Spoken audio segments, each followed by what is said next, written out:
Hello दोस्तों, मेरा नाम मोहित है। आप देख रहे हैं मेरा चैनल मोहित डिकोड्स। आज हम पढ़ेंगे सीएसएस का डे 10 ट्यूटोरियल। डे 10 ट्यूटोरियल में आज हम पढ़ेंगे ग्रिड लेआउट इंट्रोडक्शन। आपने लास्ट ट्यूटोरियल में पढ़ा होगा फ्लक्स बॉक्स, उसी के मिलता जुलता है ग्रिड लेआउट, बट थोड़ा सा डिफरेंस है इसमें। इसमें हम पढ़ेंगे सीएसएस ग्रिड क्या होती है और बेसिक ग्रिड प्रॉपर्टी पढ़ेंगे आज हम, डिस्प्ले और grid template columns and grid template rows. जैसे आपने फ्लेक्स बॉक्स में पढ़ा होगा, ये वन डायरेक्शनल होता है, या तो ये रो वाइज चलेगा फ्लक्स बॉक्स या फिर column wise. But grid layout में ऐसा नहीं है। ग्रिड लेआउट में ये बाय डायमेंशनल होता है, बोथ डायमेंशनल होता है। ये रो और कॉलम साइमल्टेनियसली एक साथ भी चल सकते हैं, इसीलिए सीएसएस ग्रिड इंट्रोड्यूस हुआ था और रिस्पॉन्सिव वेबसाइट बनाने के लिए बहुत ही ज्यादा यूजफुल है सीएसएस ग्रिड। इसमें तीन प्रॉपर्टी है इसकी, जो बेसिक प्रॉपर्टी है तीन, डिस्प्ले और ये ग्रिड टेम्पलेट कॉलम और ग्रिड टेम्पलेट रोज। इन तीनों को पढ़ेंगे डिटेल में coding wise. Definition wise easy है, जैसा मैंने आपको बता दिया अभी तक। ये बायोडायमेंशनल होता है और रिस्पॉन्सिव वेबसाइट बनाने के लिए काम आता है। ठीक है, अपने वीएस कोड पे जाते हैं, अपना सीएसएस पे।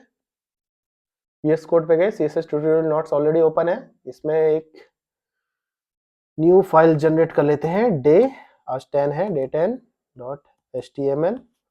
डे 10 html नॉर्मल अपना वही बॉयलर प्लेट के थ्रू अपना html का एक फॉर्मेट लिख लेते हैं और ग्रिड लेआउट इंट्रोडक्शन टाइटल में चेंज कर लेते हैं, जैसा कि हम हमेशा करते आए हैं। ठीक है, यहाँ पे एक नॉर्मल जाते हैं, कमांड फॉरवर्ड / से ग्रिड लेआउट पे, यहाँ पे इंट्रोडक्शन, ग्रिड लेआउट इंट्रोडक्शन ही रहने देते हैं।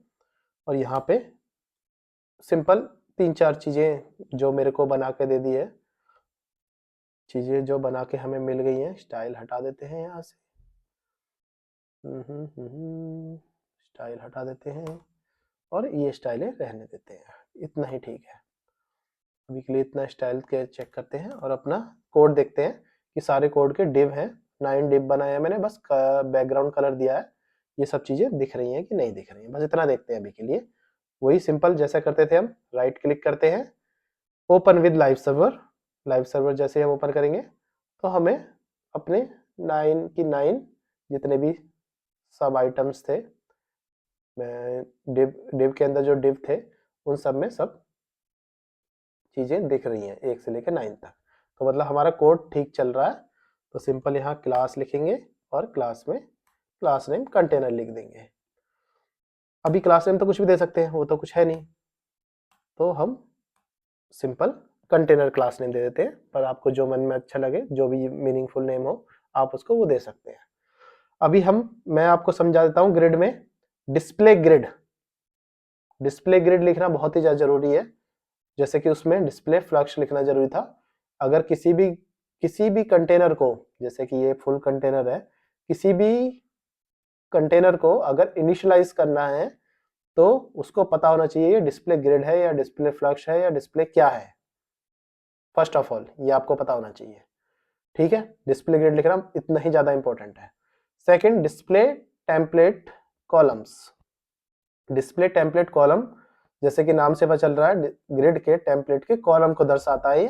तो ये बता रहा है मैं 3 कॉलम लेना चाहता हूं अपनी स्क्रीन पे, 100 पिक्सल के 3 कॉलम लेना चाहता हूं। फिर डिस्प्ले टेम्पलेट रो, जैसे कि ये भी पता चल रहा है ग्रिड की टेम्पलेट की रो, तो ये बताता है कि मैं 3 रो में जो भी रो है डिस्प्ले की, जो तीनों आपने कॉलम लिए, इन कॉलम की रो को मैं इतने इतने पिक्सल का, जो 3 रो बनाई है उन तीनों रो के हर पिक्सल को 100 पिक्सल देना चाहता हूं।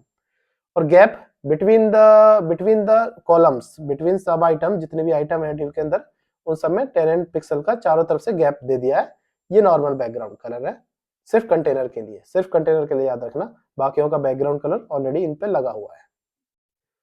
और रही बात डिव की, बाकी सब डिव की, तो टेक्स्ट अलाइन सेंटर है, लाइन हाइट दी हुई है, नॉर्मल है ये चीज। अब चलो देखते हैं हम अपना कोड में। देखो, कलर जैसा बैकग्राउंड कलर पूरे को दे दिया था मैंने डिव को, ये वाला, वो सब में दिख रहा है।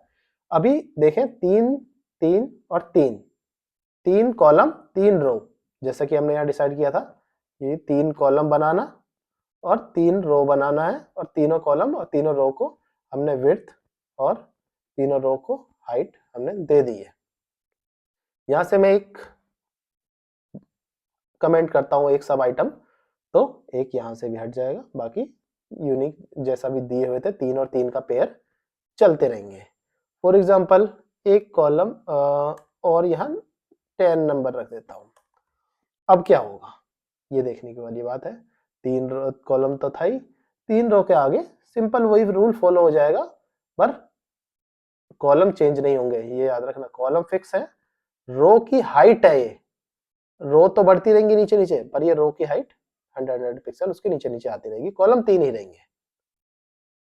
और ये रिस्पॉन्सिव भी है। राइट क्लिक करके मैं इंस्पेक्ट करता हूँ, इंस्पेक्ट करने के बाद अगर मैं मोबाइल व्यू पे जाता हूँ, रिस्पॉन्सिवनेस पे जाता हूँ, तो अगर मैं चेक करता हूँ तो ये रिस्पॉन्सिव है। कितना भी छोटा कर लो, कितना ही बड़ा कर लो, 3 है तो 3 फिक्स रहेंगे, इसलिए रिस्पॉन्सिवनेस में भी कोई इश्यू नहीं आ रहा है, और हमारा चीजें रो और कॉलम एक साथ चेंज हो रही है।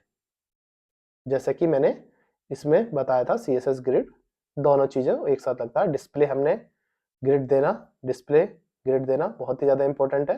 बाकी ये 2 प्रॉपर्टी आपको समझ आई गई होंगी चीजें। इन प्रॉपर्टी में पिक्सल में भी दे सकते हैं और FR में भी दे सकते हैं। एक मिनट करके दिखा देता हूँ आपको। जैसे कि 100 पिक्सल हटा के 1 FR कर देते हैं, 1 FR, तो इसका क्या होगा, ये चीजें पूरी फ्रिक्शन में एक स्क्रीन को 3 फ्रिक्शन में डिवाइड कर लेंगे, 3 भाग में डिवाइड कर लेंगे। हाइट उतनी ही रहेगी जो हमारी लाइन हाइट हमने दे रखी है। फॉर एग्जांपल यही फ्रिक्शन में इधर भी कर लेता हूँ, नीचे भी कर लेता हूँ 1 फ्रिक्शन, तो इसको भी 3 हिस्सों में डिवाइड हो चुकी है फ्रिक्शन भी, इक्वली लेंथ में 100 पिक्सल, पर ये हमें दिख नहीं रही है, तो इसके लिए एक को थोड़ा सा 2 FR करके दिखाता हूँ। तो देखिए डबल हो गई हाइट, डबल हो गई, जितनी भी दी हुई थी 100 से 2 का, इसका डबल, इस हाइट का डबल हो गया।